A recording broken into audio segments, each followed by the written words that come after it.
Good morning, সবাই কেমন আছো? আশা করছি ভীষণ ভালো আছো। আমি ভীষণ ভালো আছি। দীপার সারাদিনের সাতকাহনের আরও একটা নতুন ব্লগে তোমাদেরকে সকাল থেকে স্বাগত জানাচ্ছি।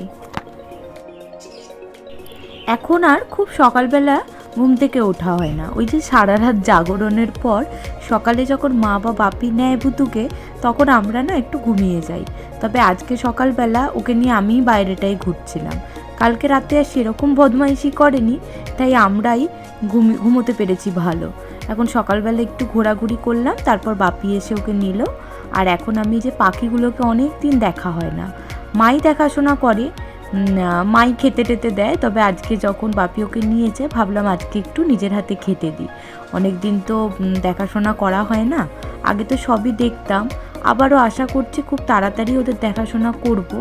তবে এই যে মাঝে মাঝে খারাপ লাগাটা কাজ করে। পাখি যে খুব বেশি আছে তা নয়, দুজোড়া বদ্রি রয়েছে আর তার সাথে একজোড়া লাভবার্ড। এই যে লাভবার্ডগুলোকে আগেও দেখাতাম, তখন দেখেছো দুটো হলুদ পাখি ছিল, তবে একটা না উড়ে পালিয়ে গিয়েছিল। এই বাইরেটাতে যবে থেকে খাঁচা রাখা হয়েছে, এই ভয়টা না সব সময় কাজ করে, তাই পেয়ার দেওয়ার জন্য আরও একটা সবুজ পাখি আনা হয়েছে। আর এই যে আমার ছোট্ট পাখিটা এখানে দাদুর কোলে বসে সকালবেলা গল্প শুনছে, আদর খাচ্ছে। তোমরা হয়তো ভাবছো ও ঘুমোচ্ছে, কিন্তু মোটেও না। কথা বলা বন্ধ হয়ে গেলেই কেঁদে উঠবে। যতক্ষণ কথা বলবে ততক্ষণ কিন্তু এরকম শান্তভাবে গল্পটা শুনবে। মা বাসি কাজগুলো একটা একটা করে সারছে। প্রতিদিন মাই ওর জলটা ফুটিয়ে দেয়, ফ্লাক্সে ভরে রাখে। তাছাড়াও বোতলটাকে ফুটিয়ে নেওয়া হয় বেশ কিছুক্ষণ ধরে। তো এই কাজগুলো মাই করে। তবে আজকে যেহেতু সকালবেলা ঘুম থেকে উঠেছি, তো ভাবলাম আমিই করে নিই।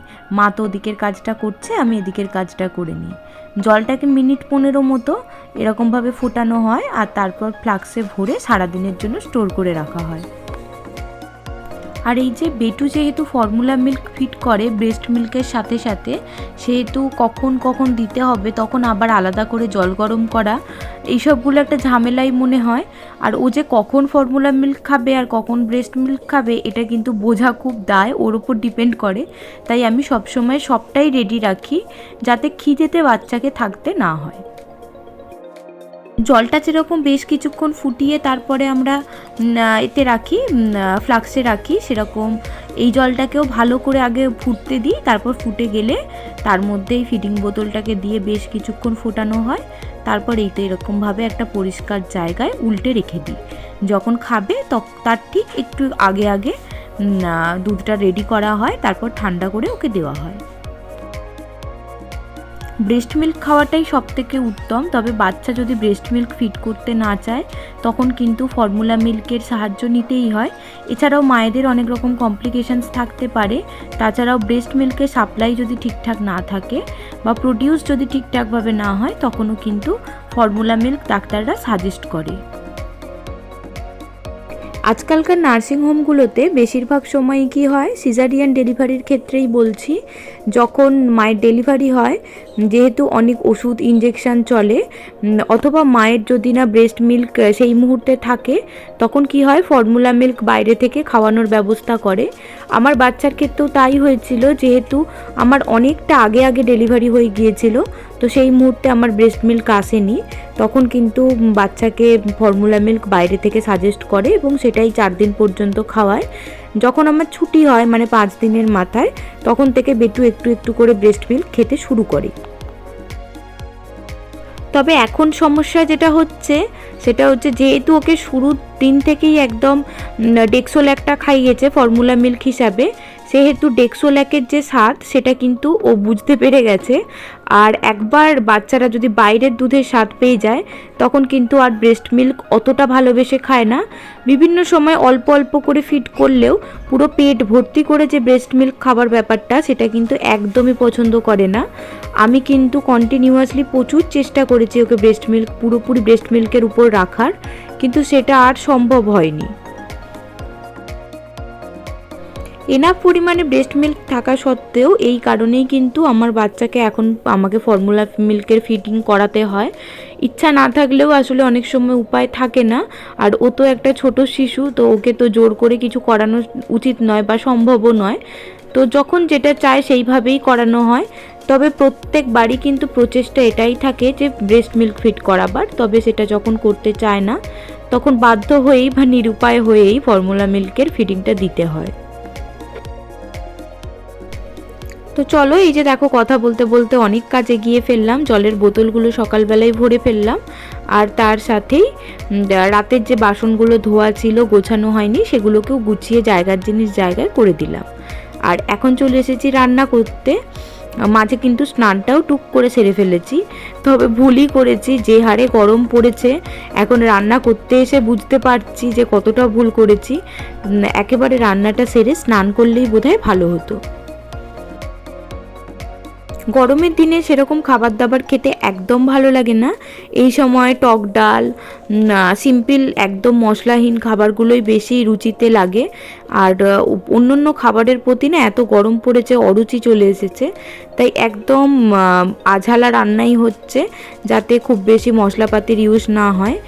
গত দুদিন ধরে পরপর টক ডাল হয়েছে বাড়িতে, তাই আজকে এমনি ডাল করছি আর তার সাথে আলু পোস্ত করছি।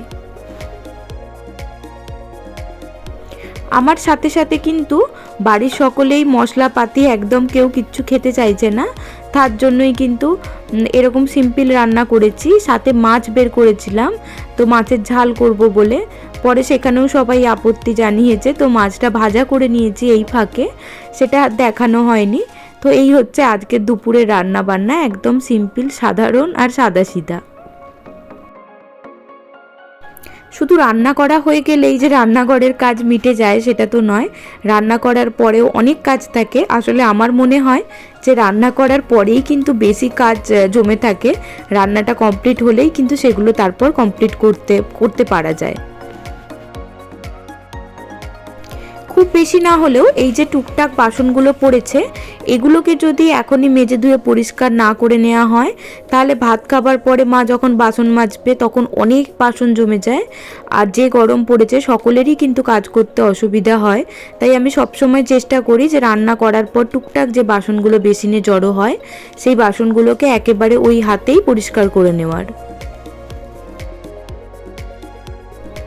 আর গ্যাসটা গরম থাকতো বলে আগে না এই সময় পরিষ্কার করতাম না, পরে গ্যাসটা একটু ঠান্ডা হলে মুছে নিতাম, অথবা দুপুরে খাওয়া দাওয়ার পরে গ্যাসটা মোছা হতো।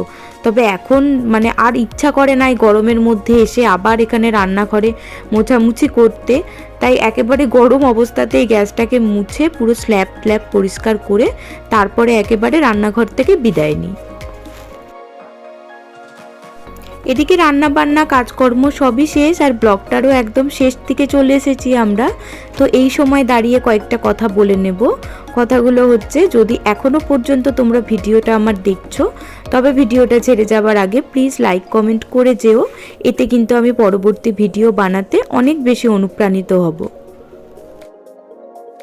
আর যারা আমার চ্যানেলটায় আজকে নতুন ভিজিট করেছো বা আজকে আমার ভিডিওটা প্রথম দেখছো, তাদের উদ্দেশ্যে বলবো ভিডিওটা ছেড়ে যাবার আগে সাবস্ক্রাইব করে রেখো চ্যানেলটা।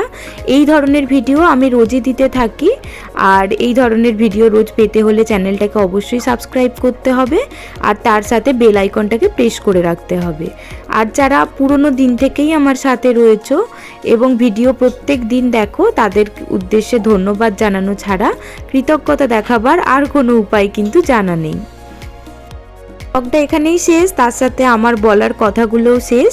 আবার দেখা হবে আগামীকাল আরও একটা নতুন ব্লগের সাথে। ততক্ষণ সকলে ভালো থেকো, সুস্থ থেকো।